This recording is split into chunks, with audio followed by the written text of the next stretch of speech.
আসসালামু আলাইকুম। আজকে নিয়ে আসছি মুড়ি মাখা। তো মুড়িটা আমি ভেজে নিই 1 মিনিট মতন, চানাচুরটাও ভেজে নিই 1 মিনিট মতন। যাদের গ্যাসের প্রবলেম আছে ওরা অবশ্যই চানাচুরটা ভেজে নেবেন। তারপরে এখানে চানাচুরটা দিয়ে দিলাম, মুড়ি দিয়ে দিলাম। তারপরে এখন নিয়ে নেব আমি একটু আলুর চপ বানাচ্ছি। এখানে আপনি 2-4টা আলুর চপ বানিয়ে দিবেন। আর আমি এটা কিন্তু একদম পিওর বেসনের নিয়ে নিয়েছি। তারপরে এই যে বেসনটা আমি চারপাশে একটু একটু দিয়ে দিয়েছি। এটাও মুড়ির সাথে মাখালে অনেক মজা হয়। তো এটা আমি দেখেন এই বেসনটাও যেটা গোলা ছিল ওটাও আমি ভালোভাবে এই দেখেন আমি এখন উল্টে দিয়েছি।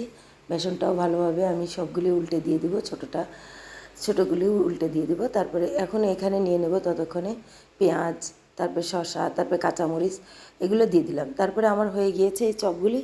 এই যে দেখেন আমি চপগুলি নিয়ে নিয়েছি। তারপরে এইখানে নিয়ে নেব আমি জিরা আর হলো চাট মশলা।